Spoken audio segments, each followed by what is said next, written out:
terra onde Jesus viveu. Uma terra em parte árida e seca. E em parte rica e fértil, como era naquela época, há cerca de 2000 anos. Muitas coisas mudaram desde os dias em que Jesus nasceu, cresceu e pregou aqui. Mas nesta terra podemos ainda sentir a sua presença. Podemos ainda ouvir os ecos do mundo que ele conheceu. Com exceção dos seus últimos dias, Jesus passou a sua vida nas cidades e vilarejos do interior em meio aos camponeses. Ele era um judeu entre os judeus. Jesus teve uma vida breve, pouco mais de 30 anos. Mas foi uma vida tão plena de sentido que ainda hoje ela é a referência pela qual medimos o próprio tempo. Sua vida tem sido fonte de inspiração para pintores, escultores, artistas e cineastas de todas as épocas e de todas as partes do mundo.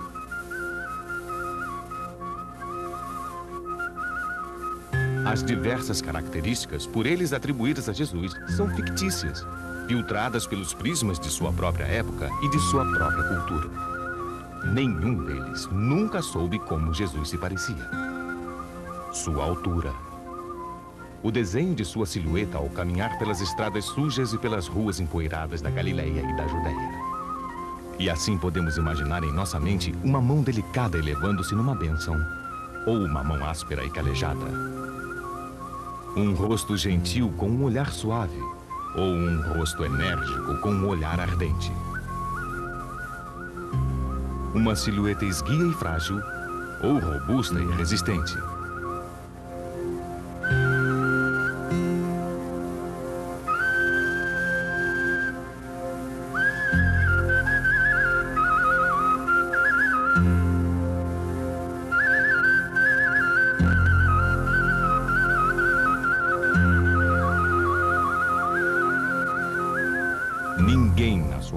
Desenhou ou esculpiu a sua imagem, já que o culto a ídolos era proibido pela lei judaica.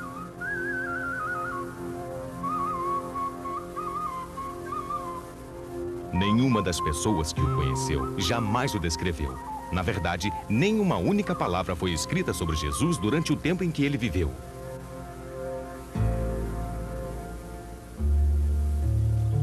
Quase tudo o que sabemos sobre a sua vida deve-se à inspiração de 4 homens que escreveram sobre ele muito tempo depois da sua morte. Esses homens foram Mateus, Marcos, Lucas e, finalmente, João. Eles escreveram em grego, embora Jesus provavelmente falasse aramaico, a língua de seu povo. Cada um conta a história um pouco diferente do outro, mas tomadas em conjunto, essas 4 histórias, escritas em língua simples, mas vívida, compõem o épico mais influente de todos os tempos. E o que dizer do mundo no qual este épico aconteceu? Os arqueólogos vêm tentando conhecê-lo cada vez mais. E novas descobertas são realizadas a cada dia, mas debaixo do seu solo ainda há muito a ser desvendado. Essa escavação próxima a Jerusalém revelou um vilarejo agrícola. As escavações e pesquisas de fragmentos de cerâmica, vidros e metal procuram decifrar que tipo de vilarejo era este e compreender que tipo de povo habitava aqui no tempo em que Jesus caminhava por essas terras. Mas a arqueologia fornece apenas algumas pistas. Muitas outras informações são obtidas através das pessoas que vivem aqui atualmente e que ainda observam os mesmos costumes antigos. Nas suas vidas podem-se ver as sombras do passado refletidas no presente. Muito já se sabe hoje em dia, e deste conhecimento sobre a Terra e as pessoas que nela habitam, podemos obter novas percepções e talvez uma melhor compreensão de Jesus e sua época.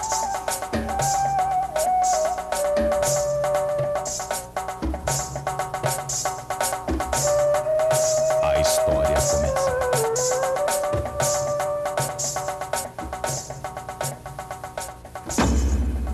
Naqueles dias, saiu um edito de César Augusto para que se fizesse o recenseamento de todo o mundo. Iam todos todos recensear-se, cada um a sua cidade. Quando o imperador falava, o povo obedecia. De Roma, César Augusto comandava um vasto império, que se estendia do norte da Europa até a Grécia, Ásia Menor, norte da África e Oriente Médio. O mar Mediterrâneo era um lago romano. Na sua margem oriental, encontrava-se a pequena região da Palestina.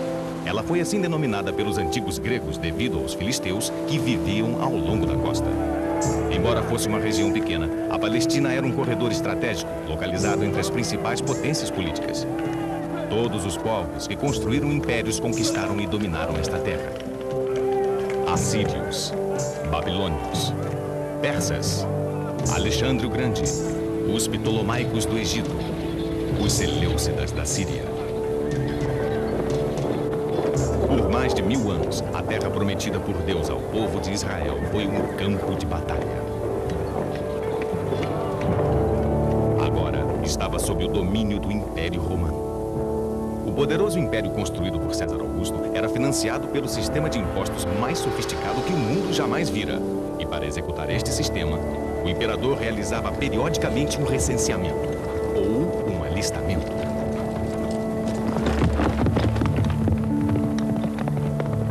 José foi também da Galileia, da cidade de Nazaré, à Judéia, a cidade de Davi, que se chamava Belém, porque era da casa e família de Davi, para se recensear juntamente com Maria, sua esposa, que estava grávida.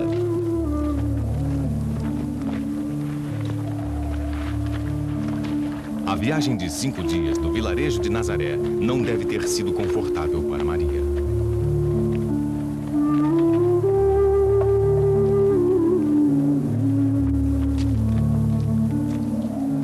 Era um dia de sol quente quando eles saíram do norte da Galileia em direção sul, através das colinas da Judéia. Eles levaram comida e água. À noite, cansados e abatidos, Maria e José provavelmente descansavam sob o telhado de hospitaleiros desconhecidos. O povo judeu era instruído a acolher os viajantes nas suas casas. Enquanto caminhava, Maria deve ter pensado sobre a coisa extraordinária que lhe acontecera. Saber que o seu filho seria único. E foi enviado por Deus o anjo Gabriel a uma cidade da Galileia chamada Nazaré, a uma virgem desposada com um varão chamado José, da casa de Davi. O nome da virgem era Maria. Entrando o anjo, onde ela estava, disse-lhe: Deus te salve, cheia de graça, o Senhor é contigo. Maria tinha um contrato de casamento com José. Hoje diríamos que ela estava noiva. Mas o contrato de casamento significava uma coisa bem diferente. E ainda hoje significa para alguns judeus. Não era como hoje, que um casal se conhece, se apaixona, resolve se casar e então anuncia sua decisão. Não era então uma decisão deles. Era uma transação familiar, feita pelos pais. E a negociação era intensa.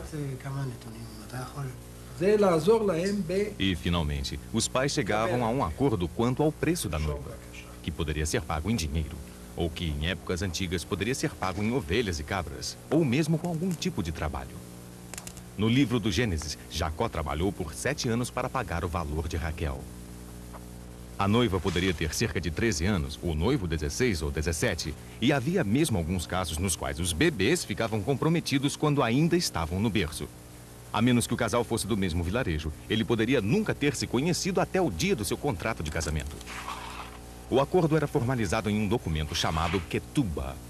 Havia uma cláusula que estipulava que a noiva receberia uma determinada quantia de dinheiro se ficasse viúva ou se seu marido se divorciasse dela. Tais documentos ainda são comuns atualmente. 2 testemunhas assinam um Ketubah, mas para os pais, um aperto de mãos é suficiente. O noivado, tão válido quanto um casamento, em geral durava cerca de 1 ano. Estando Maria, sua mãe, desposada com José, achou-se ter concebido por obra do Espírito Santo antes de coabitarem. E José, seu esposo, sendo justo e não a querendo difamar, resolveu repudiá-la secretamente. O noivado, como o casamento, poderia acabar em divórcio. Um homem simplesmente dava à mulher um certificado de divórcio, como este antigo exemplo. Tudo o que tinha a dizer era: eu me divorcio de você. Sem juízes, advogados, alegações públicas ou motivos justificados. Ele pagaria a ela a quantia do quetuba, com a qual ela poderia sobreviver até o seu novo casamento. Mas se José houvesse acusado Maria de adultério, a situação teria sido bem diferente. Ele não teria que lhe pagar nada e ela seria para sempre desonrada. No pior dos casos, se o adultério fosse comprovado, Maria poderia ser apedrejada até a morte. Não seria apedrejada por várias pedras pequenas, mas esmagada por uma ou duas grandes pedras jogadas de um lugar muito alto. Ora, andando ele com isso no pensamento, eis que um anjo do Senhor lhe apareceu em sonhos e lhe disse: José, filho de Davi, não temas receber em tua casa Maria, tua esposa, porque o que nela foi concebido é obra do Espírito Santo. Dará à luz a um filho, ao qual porás o nome de Jesus, porque ele salvará o seu povo dos seus pecados. José e Maria estavam se aproximando de Belém, mas com aquela multidão de pessoas, onde poderiam ficar? No Evangelho de Lucas lemos: não havia lugar para eles na hospedaria. A palavra hospedaria é enganosa. Esta não era uma hospedaria como as de hoje em dia. As hospedarias daquela época eram chamadas de caravansarás e ficavam localizadas ao longo das rotas comerciais mais importantes. Elas eram cercadas por grossas muralhas e portões seguros, protegidas dos bandidos e saqueadores que vagavam pelas colinas adjacentes. Pense na caravansará como um hotel de beira de estrada bíblico, com acomodações de primeira, segunda e terceira classes. Os quartos localizados no andar superior eram reservados àqueles que tinham boas condições financeiras, provavelmente os mercadores responsáveis pelas caravanas. Por um preço um pouco menor, o terraço da frente dos quartos do andar superior podia ser compartimentado com mantas ou capas, oferecendo alguma privacidade. Os pobres podiam sempre encontrar algum lugar para estender sua esteira no pátio. Mas ficavam em meio aos camelos e burros e seus donos, e nesta noite o local devia estar particularmente cheio. Não era certamente um bom lugar para Maria, que estava prestes a dar à luz.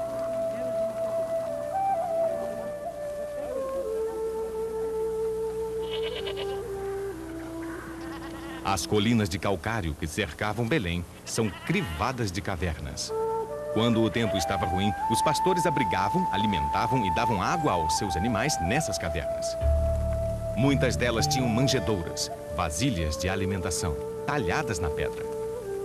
Será que José e Maria se refugiaram em uma dessas cavernas? A verdade é que ninguém sabe exatamente onde Jesus nasceu. Ora, estando ali, aconteceu completarem-se os dias em que devia dar à luz.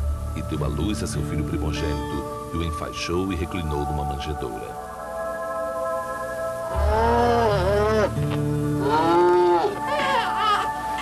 O bebê recém-nascido deve ter sido lavado e esfregado com sal para prevenir infecções, e depois enrolado em coeiros, faixas compridas de pano que mantinham o seu corpo ereto. Uma vez por dia, durante cerca de 6 meses, o bebê era desembrulhado, lavado, suavemente massageado com óleo de oliva ou limpo com pó de folhas de murta e depois novamente enfaixado.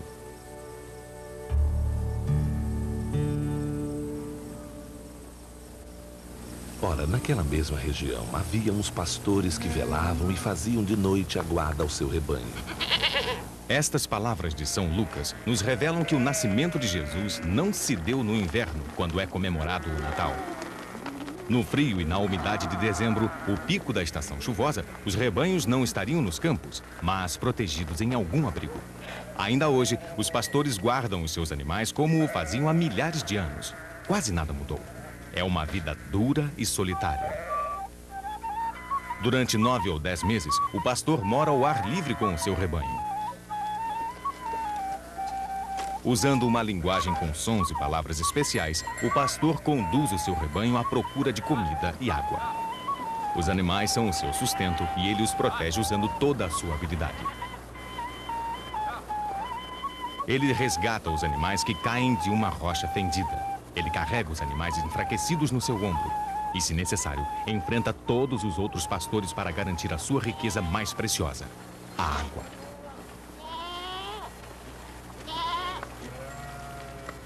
À noite, o pastor conduz os seus animais até um cercado de pedra, o aprisco, coberto de espinhos.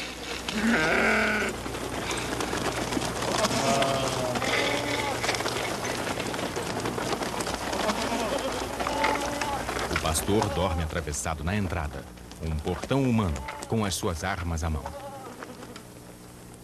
Armado com uma atiradeira, como a que Davi usou para derrotar Golias, e com um cajado crivado de pregos, o pastor está preparado para qualquer emergência.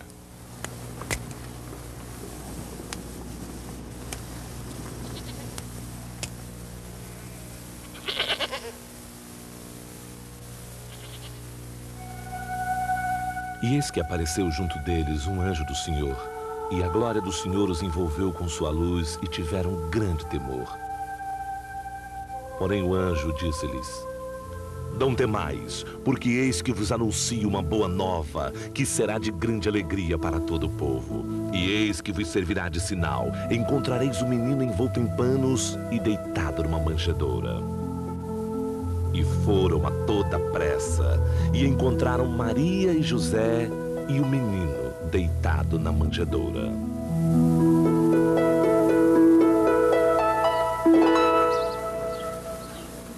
Depois de 8 dias, observando a lei de Moisés determinada no Levítico 12, o bebê teria sido circuncidado, provavelmente pelo seu pai.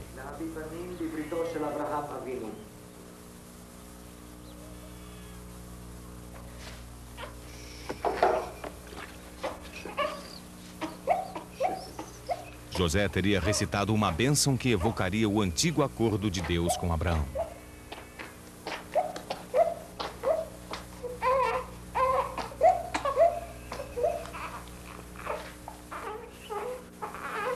Abençoado seja o Senhor nosso Deus, Rei do Universo, que nos santificou com seus mandamentos e nos ordenou observar a circuncisão. E então ele daria à criança o seu nome. Yeshua.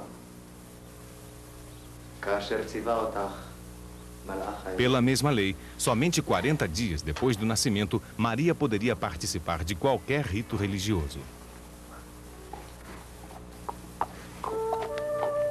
E então, o casal viajou 8 quilômetros ao norte, em direção ao Templo de Jerusalém, para apresentar o seu filho ao Senhor. Antes de entrar no pátio do grande templo, Maria e José se purificaram, tomando um banho de imersão chamado Mikvah. José foi a um cambista para trocar as moedas que tinha por ciclos tírios. As moedas de prata cunhadas em Tiro, uma cidade do norte, eram as únicas aceitas no templo. Depois eles comprariam um animal para ser sacrificado no altar. O sacrifício era o propósito fundamental do templo. Ele era executado como uma afirmação solene de que toda a vida pertencia a Deus. Este sacrifício tinha também um outro significado. José iria cumprir uma promessa pela vida do seu primeiro filho com a vida de um animal, como Abraão havia feito com a vida do seu filho Isaque muito tempo atrás. Se fosse um homem rico, José teria comprado uma ovelha ou uma cabra para o sacrifício. Mas a lei permitia o uso de 2 rolas ou 2 filhotes de pombos.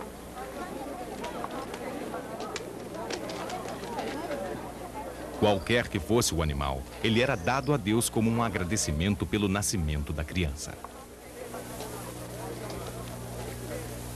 Tendo, pois, nascido Jesus em Belém do Judá, no tempo do rei Herodes, eis que uns magos chegaram do Oriente a Jerusalém, dizendo: Onde está o rei dos judeus que acaba de nascer? Pois nós vimos a sua estrela no Oriente e viemos adorá-lo. Magos do Oriente, nos diz São Mateus. Pessoas de épocas posteriores chamaram-nos de reis e vestiram-nos em roupas finas e elegantes. Quantos eram não se sabe, mas especula-se qualquer número entre 3 e 12. E eles até mesmo receberam nomes: Gaspar, Melquior e Baltazar. Mas, na verdade, tudo o que sabemos é que eles vieram do Oriente, provavelmente da Arábia, da Pérsia ou mesmo da Índia. Eles são também chamados de Magi, a raiz da palavra magos. Eles eram profetas, videntes e astrólogos, homens muito respeitados na sua terra natal. Tais homens procuravam no céu noturno os presságios de acontecimentos importantes. O que teriam eles visto para empreender uma jornada tão longa? Um cometa? O cometa de Halley passou próximo à Terra no ano 12 a.C. Uma supernova? Nenhum astrônomo da época registrou algum evento tão monumental. Uma conjunção planetária? No ano 7 a.C., Júpiter e Saturno por 3 vezes se alinharam à Terra, e isso teria uma aparência excepcionalmente brilhante. Mas o ano 7 a.C. não foi 7 anos antes do nascimento de Jesus? Nós não medimos o tempo a partir do nascimento de Jesus? Teoricamente, sim. Mas, na verdade, o nosso calendário moderno não foi inventado até cerca de 6 séculos depois por um monge escolástico. Hoje, os cientistas calculam que este calendário está defasado em aproximadamente 7 anos. Há ainda uma outra indicação. Sabemos que o rei Herodes o Grande, que convocou os reis magos, morreu no ano 4 a.C. E sabemos que a sua morte provavelmente ocorreu 2 ou 3 anos depois do nascimento de Jesus. Por isso, podemos afirmar com certeza de que Jesus, na verdade, nasceu no ano 7 ou 6 a.C. Isto indica pelo menos que a conjunção planetária ocorreu no período correto. Ou talvez que a misteriosa estrela de Belém tenha sido um sinal dado apenas a esses homens. Então Herodes, tendo chamado secretamente os magos, inquiriu deles cuidadosamente acerca do tempo em que lhes tinha aparecido a estrela. Sobre o rei Herodes o Grande, não há por que tecer especulações. Ele é uma figura historicamente bem documentada, mas se imagens ou esculturas suas foram feitas durante o tempo em que viveu, elas não mais existem. Imagine a sua fúria quando estes estrangeiros chegaram fazendo perguntas sobre um novo rei dos judeus. Herodes era o rei dos judeus e não toleraria nenhum outro.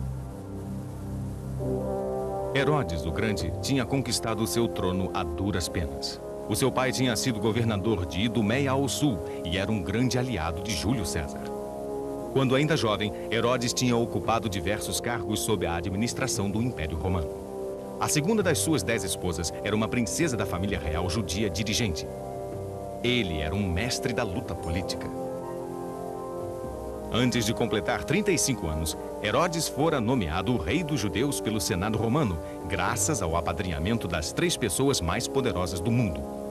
Marco Antônio, soberano do território oriental do Império Romano.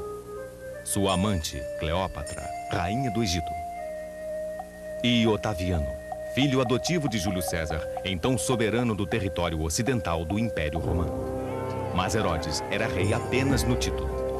Antes que pudesse se apossar do seu trono, ele tinha que tomá-lo do rei fantoche, colocado no trono por um império rival no Ocidente. Somente depois de 3 anos de uma sangrenta guerra civil e com a ajuda do Império Romano de tropas sírias, é que Herodes finalmente conquistou o trono. Jerusalém foi quase que totalmente destruída na batalha final. Herodes não foi bem recebido pelos seus novos súditos.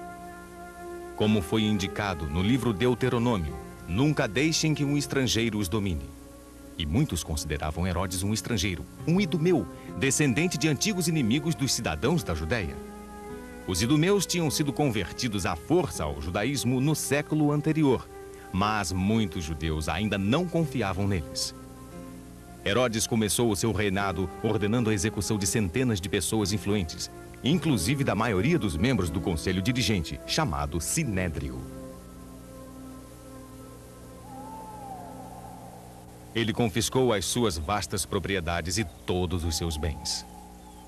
Ele importou uma nova aristocracia. Judeus ricos da Babilônia, Alexandria e de outras partes do Império Romano. Pessoas fiéis e submissas ao seu domínio.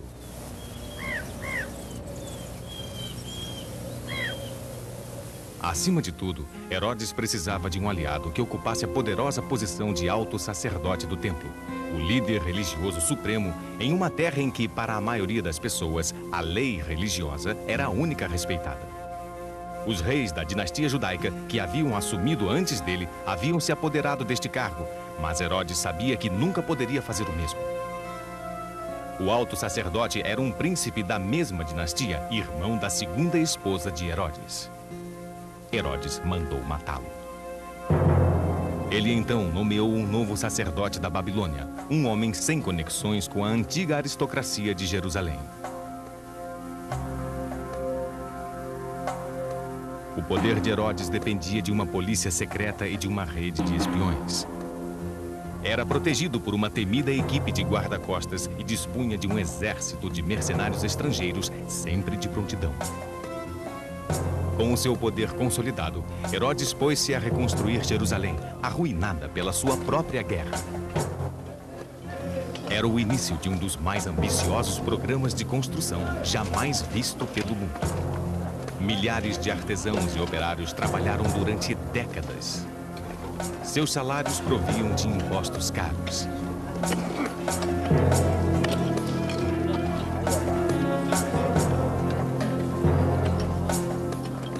As muralhas da cidade foram reconstruídas.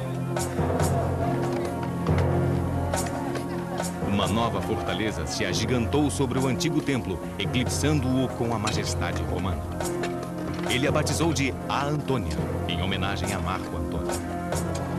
Foi construído um teatro em estilo romano e um hipódromo para a corrida de carros de guerra. Eram realizados torneios esportivos em que os atletas competiam nus e jogos de combate mortal, todos altamente ofensivos à sensibilidade judaica. A sua própria casa, um palácio fortificado na região nobre, localizada na parte alta de Jerusalém, era muito maior do que as mansões que ali já existiam. Fora de Jerusalém, o andar das construções não era menos frenético. Por todo o seu reino, Herodes erigiu monumentos, jardins, banhos romanos, aquedutos e estradas pavimentadas. E para si próprio, construiu diversos palácios luxuosos por toda a região. Um deles ficava na cratera desta montanha de aparência vulcânica. Mas não era um vulcão. Uma colina próxima foi parcialmente destruída para servir de material para um cone íngreme, impossível de ser escalado por seus inimigos. Havia apenas uma maneira de subir, uma escada de pedras construída no interior da montanha. O caminho sinuoso na sua lateral foi feito mais recentemente. Dentro da cratera, havia um grande palácio com espaçosos pátios com colunatas. Havia comida e água suficientes para abastecer um exército durante meses. Ele chamava este complexo Heródion, em homenagem a si próprio. Essa era apenas uma das fortalezas que protegiam as fronteiras ao sul e ao leste de Judeia. Também fazia parte dessa cadeia a invencível Massada. Aqui, sobre um rochedo isolado, que se erguia a cerca de 1.300 metros acima do Mar Morto, Herodes possuía não apenas um, mas 2 luxuosos palácios. Em torno da borda da mesa, havia uma muralha cujo batente era tão grande que continha diversas salas. Na extremidade norte, ficava o refúgio pessoal de Herodes, o Palácio Suspenso. Ele foi construído em 3 níveis recortados na superfície do rochedo íngreme. No topo, ficava o palácio principal, equipado com banhos em estilo romano. Abaixo, ficavam os pavilhões com colunatas, salas de jantar e áreas de descanso. Para fornecer água para o complexo, foram construídas represas em 2 barrancos próximos ao local. A água era conduzida através de canais até uma cisterna com capacidade para armazenar até 40 milhões de litros. Os escravos carregavam a água até o topo, jarro por jarro. Neste refúgio grandioso, Herodes podia ter uma vida luxuosa, incólume a qualquer ataque.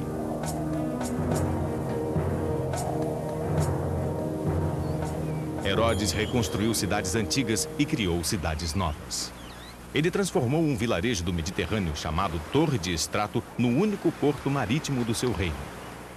Numa extraordinária proeza de engenharia, Herodes construiu o primeiro porto de mar aberto do mundo feito pelo homem.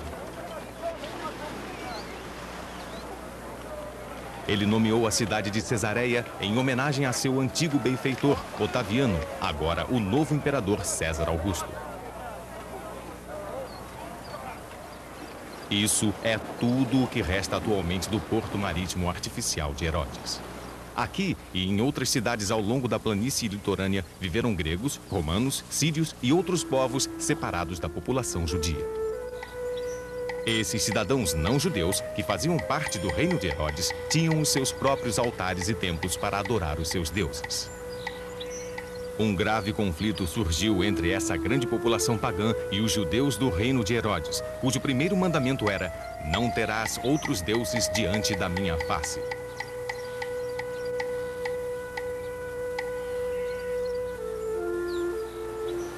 Mas nem mesmo Herodes poderia permitir altares pagãos em Jerusalém. Aqui ele deu ao povo judeu um monumento que superaria qualquer outro no mundo. Mais de uma década antes do nascimento de Jesus, Herodes deu início à reconstrução do templo, o centro absoluto da observância religiosa judaica.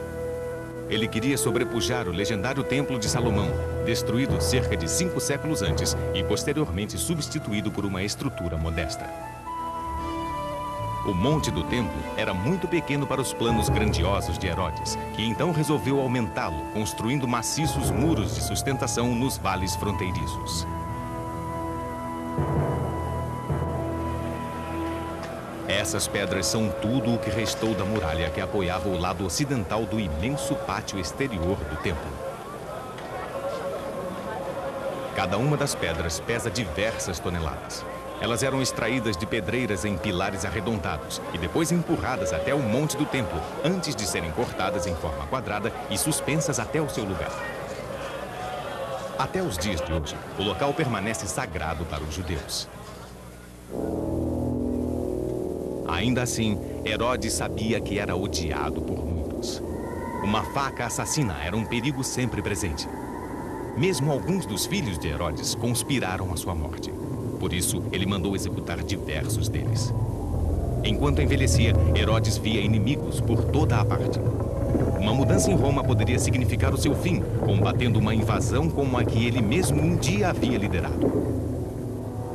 Qualquer revolta popular, qualquer líder carismático poderia unir o povo contra ele.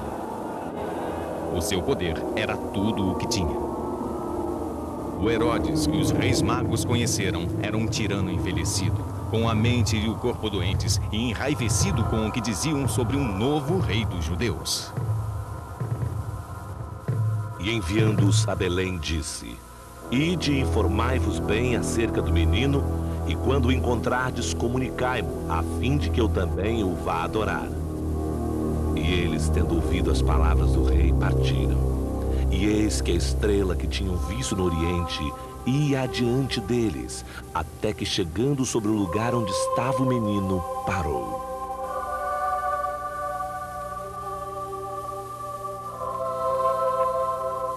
Os reis magos se curvaram e ofereceram presentes: ouro, mirra, uma resina aromática quase tão valiosa quanto o ouro para ser usada como perfume, medicamento e óleo sagrado, e olíbano, uma outra resina, queimada como incenso no templo. Os reis magos nunca voltaram a se encontrar com Herodes. Em vez disso, silenciosamente eles deixaram o país. Herodes, na sua fúria enlouquecida, ordenou a atrocidade pela qual o seu nome é desde então lembrado. Todas as crianças do sexo masculino, nascidas nas cercanias de Belém nos 2 anos anteriores, foram assassinadas. A história registra muitos atos sangrentos cometidos por Herodes o Grande, mas apenas o Evangelho de Mateus nos conta sobre este massacre dos inocentes. Tomando como base uma estimativa da população de Belém daquela época, calcula-se que cerca de 25 crianças morreram. Mas, avisados por um sonho, José, Maria e Jesus já estavam a caminho do Egito. Eles se juntaram a uma caravana na movimentada rota comercial que atravessava o deserto de Sinai. Era uma longa jornada. Devido ao calor brutal, podiam percorrer somente cerca de 24 quilômetros por dia. De vez em quando, descansavam em uma das caravançarás que recebiam os mercadores. Para onde exatamente eles foram no Egito? Podem ter ido para a opulenta terra de Goshen, no delta do rio Nilo, ou para o extremo sul, em Mênfis. Havia muitas comunidades judaicas grandes e bem estabelecidas espalhadas por todo o Egito, que datavam do primeiro exílio, quando os babilônios conquistaram a Judéia. A maior delas ficava na Alexandria, uma agitada cidade portuária de aproximadamente 1 milhão de habitantes. Pode ter sido algum lugar como esse. Alexandria ostentava uma das maiores bibliotecas do mundo antigo e um poderoso farol, o Pharos, que se elevava sobre seu porto. Aqui, José pode ter encontrado trabalho como carpinteiro e uma comunidade que acolheu a sua família. Onde quer que a família tenha se assentado, foi em algum local muito longe de Nazaré. Morto Herodes, eis que o anjo do Senhor apareceu em sonhos a José no Egito, dizendo: Levanta-te, toma o menino e sua mãe e retorna para a terra de Israel, porque morreram os que atentavam contra a vida do menino. Herodes morreu no ano que nós denominamos 4 a.C., no seu palácio de inverno em Jericó. Seu funeral foi espetacular. O longo cortejo incluía a sua família, guarda-costas, músicos, carpideiras profissionais e um exército bem pago.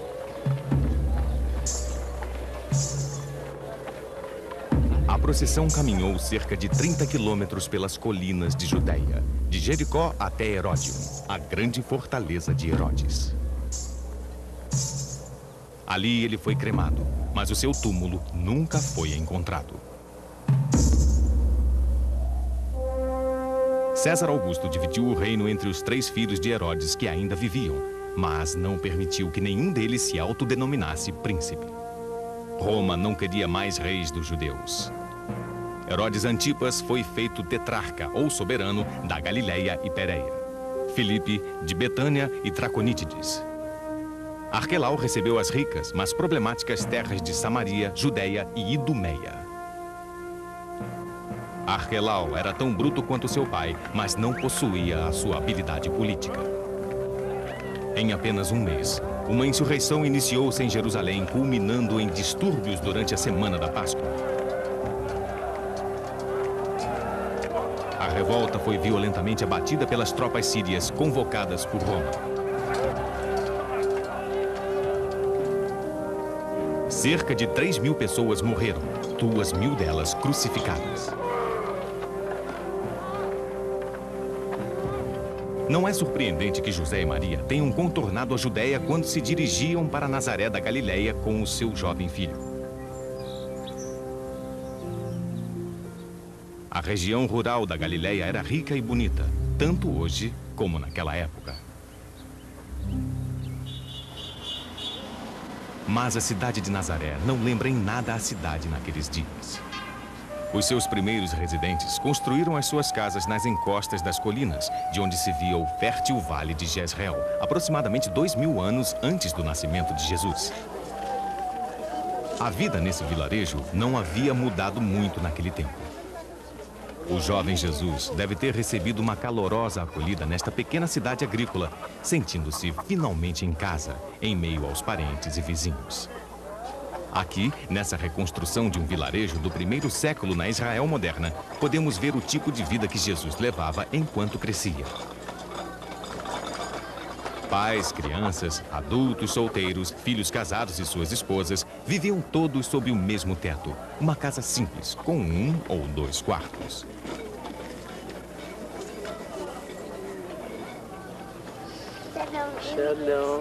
A família estava no coração de tudo, e cada um cumpria as suas tarefas para mantê-la.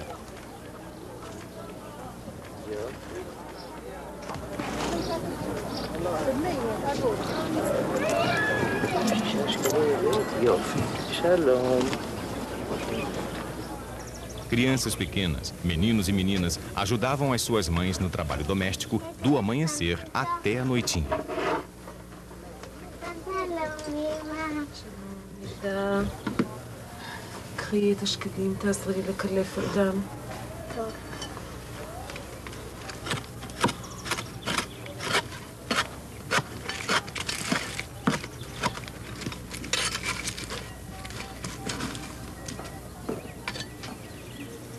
תשאי קצת את השקדים שם בחוץ.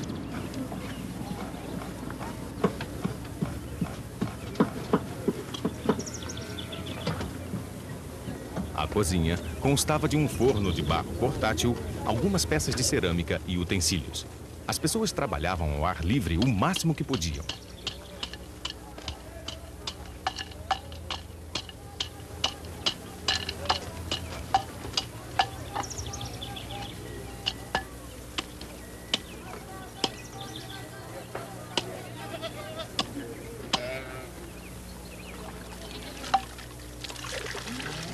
A água vinha do poço da cidade. O poço era um local de encontro, um centro social. Todas as mulheres da cidade iam a ele várias vezes por dia para tirar água para cozinhar, lavar e para outros usos domésticos.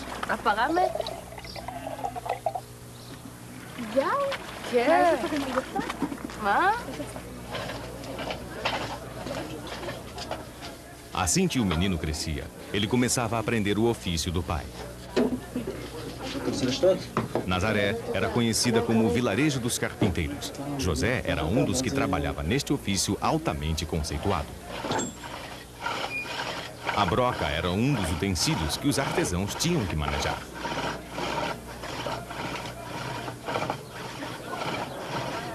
Seu trabalho provavelmente incluía a confecção de portas, a sua colocação nas dobradiças de couro, carroças com rodas que travam, tampos de madeira de oliveira para a mesa e ferramentas agrícolas como este arado.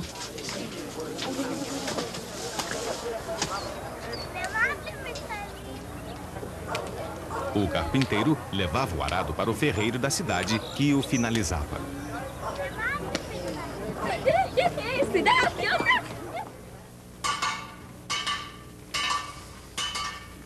Frequentemente, dois artesãos trabalhavam em conjunto na fabricação de utensílios.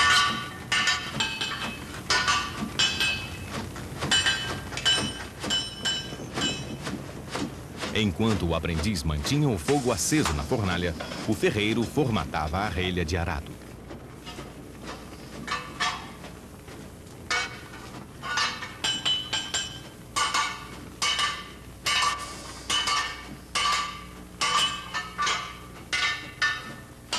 Esta relha de arado rasa é usada no solo rochoso. O solo mais macio exige uma relha mais comprida e mais profunda.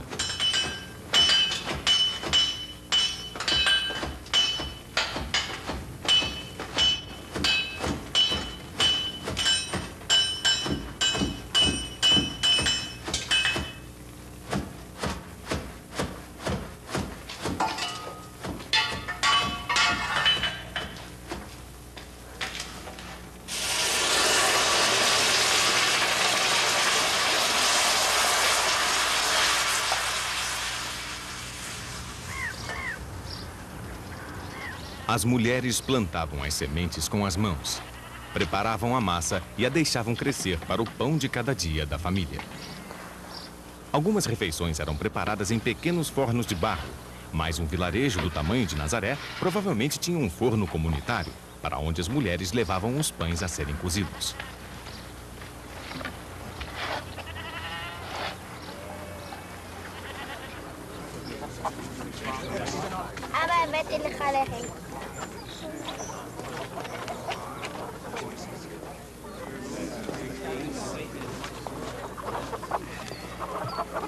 Os artífices e artesãos raramente recebiam dinheiro pelos trabalhos que realizavam dentro da comunidade.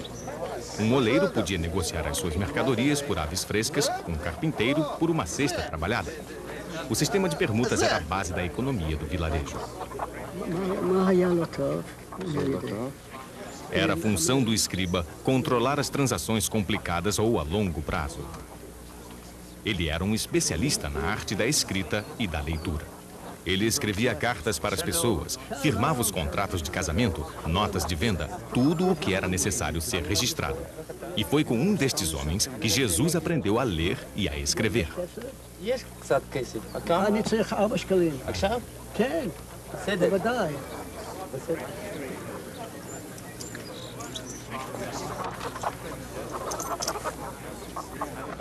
תודה רבה. תודה רבה לך. כל טוב.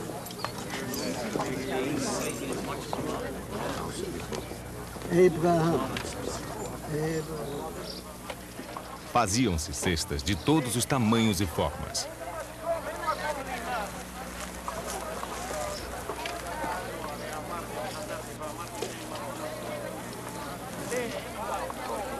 Algumas eram feitas de junco entrelaçado, outras eram tecidas com filamentos que cresciam entre os feixes de tâmaras nas palmeiras.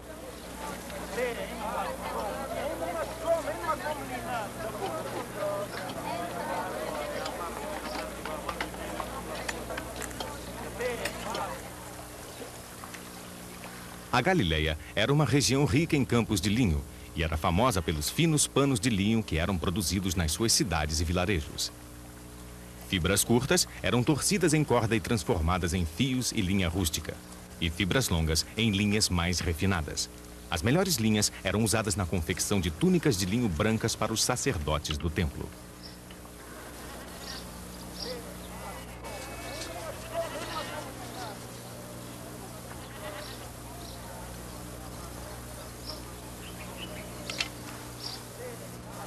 Fio por fio, o tecelão puxava as linhas cruzadas e as acomodava no lugar.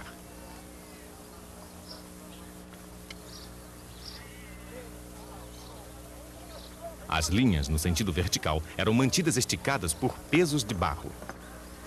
O barro provinha da terra em torno do vilarejo.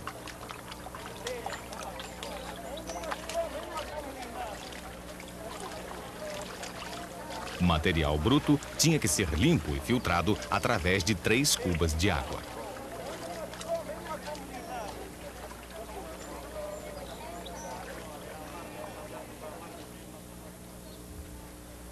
O barro puro era pendurado para ser drenado. Depois, o oleiro o usava para fazer lamparinas de azeite, moringas, panelas, tigelas, ânforas para guardar vinho.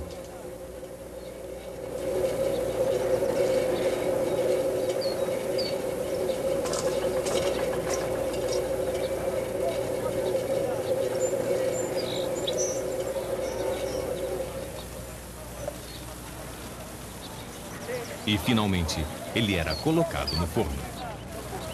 A maior parte do trabalho do oleiro era simples e utilitária. Ele apenas fabricava utensílios para as necessidades diárias.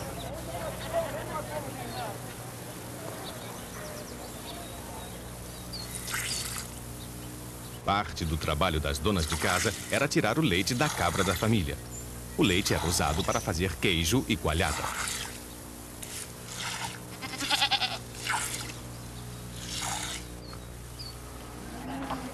A coalhada era feita em um saco de pele de cabra. A dona da casa a balançava, fazendo o líquido coagular.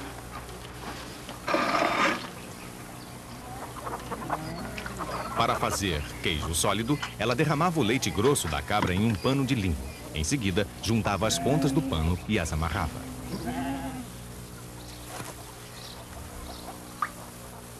Depois que o soro do leite era drenado, estava pronta a coalhada, que era consumida nas refeições familiares.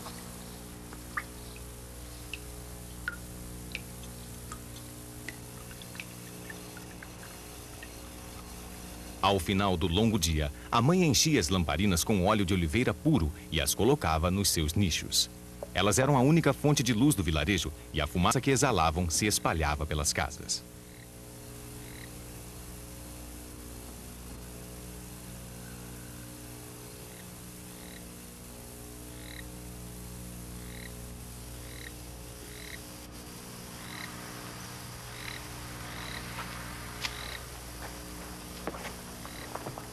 Quando fazia calor, as pessoas do vilarejo preferiam comer as suas refeições nos telhados das suas casas. Quando podiam, elas também dormiam ali, espalhando as suas esteiras sob o céu aberto.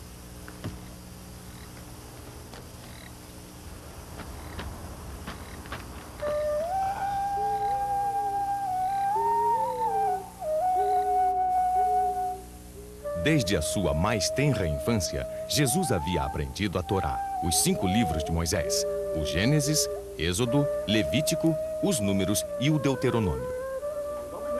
Como essas crianças judias modernas, ele respondia às perguntas que o seu professor fazia sobre os patriarcas Abraão, Isaac e Jacó, e sobre outras grandes personalidades do passado. Sua jovem mente absorveu a história do seu povo e aprendeu que a obediência a Deus estava ligada a todos os aspectos da sua vida. Este aprendizado era feito em hebreu, uma língua diferente do aramaico, o idioma corrente.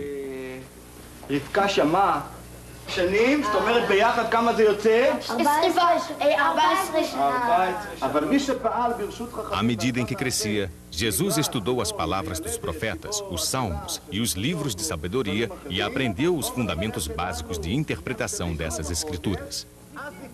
Na sua adolescência, ele deve ter lidado com questões da lei oral, as interpretações correntes da aplicação das leis imutáveis da Torá na realidade mutável da vida cotidiana. Questões como essas eram levantadas pelos sábios aos alunos que estudavam os textos antigos. A questão: não se deve trabalhar no Shabat, mas há algum problema em andar de burro para informar que haverá lua nova na véspera? A lua nova era o que estabelecia o início de um novo mês. E se a noite estivesse nublada, somente poucos poderiam vê-la. Essa era uma informação que precisava ser dada. A discussão continua, mas finalmente chega-se à conclusão de que, neste caso, é permitido andar de burro no Shabat.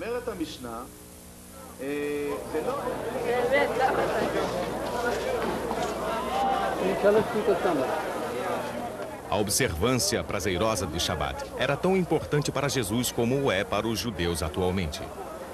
Desde o pôr do sol da sexta-feira, quando o Shabat se inicia, até o pôr do sol de sábado, todo o trabalho deve ser interrompido. Para se preparar para o Shabat, os compradores tumultuam o mercado quando fazem as suas compras de última hora. Cozinhar é considerado um trabalho, por isso as refeições do Shabat são preparadas de antemão.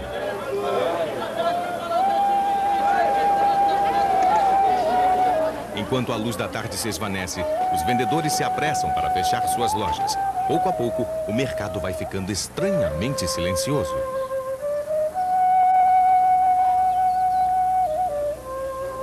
À medida em que o sol se põe no horizonte, se inicia a observância familiar do Shabat. Rezando uma oração, a dona de casa acende as velas do Shabat. Shabbat Shalom.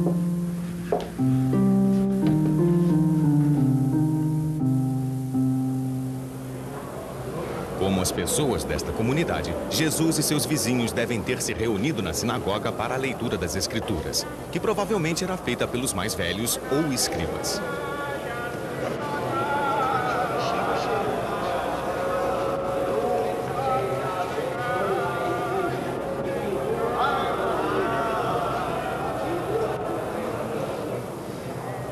Em seguida, de volta para casa para a refeição do Shabat, que é precedida por uma oração de agradecimento pelo vinho e pelo pão.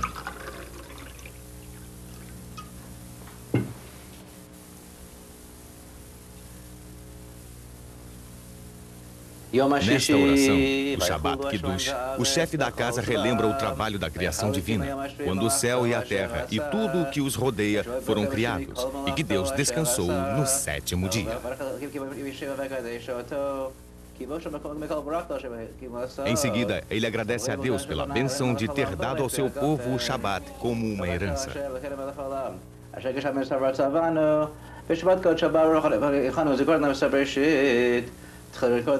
Ele abençoa o vinho, agradecendo a Deus por ter criado a fruta do vinho.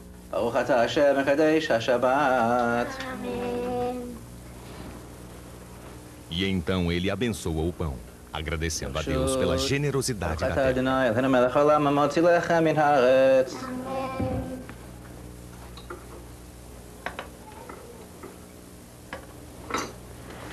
Juntamente com o sal, eles são as necessidades primeiras da vida.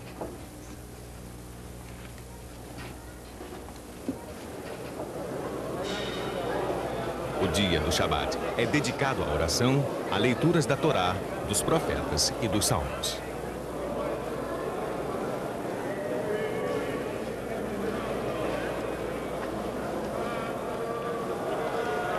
Desde a sua primeira infância, Jesus devia aguardar pelas 3 grandes festividades religiosas que são realizadas todos os anos. As pessoas corriam para Jerusalém.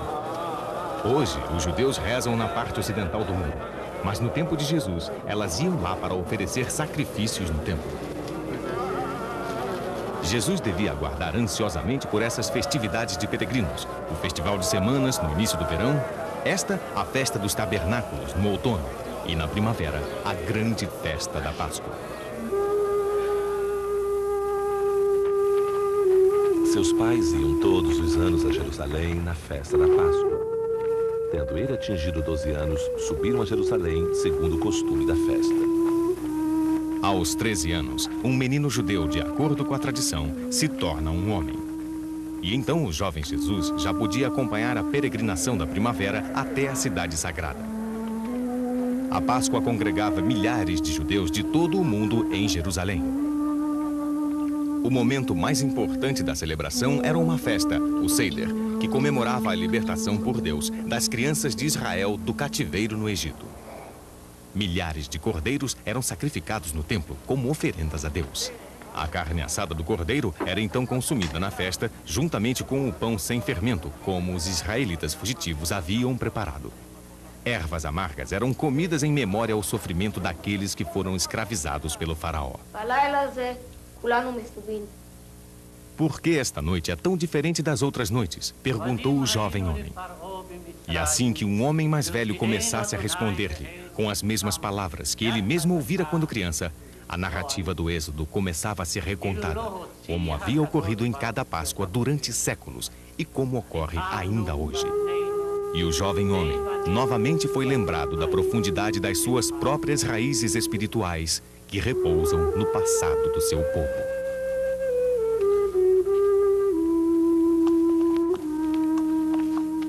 Acabados os dias da festa, quando voltavam, ficou o menino Jesus em Jerusalém sem que os seus pais o percebessem.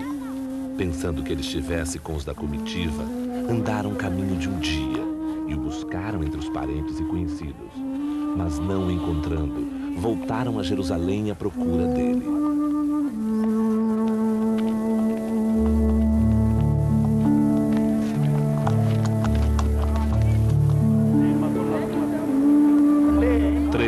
Depois o acharam no templo, sentado no meio dos doutores, ouvindo-os e interrogando-os. Todos os que ouviam estavam maravilhados de sua sabedoria e de suas respostas. Quando eles o viram, admiraram-se. E sua mãe lhe disse: meu filho, que nos fizeste?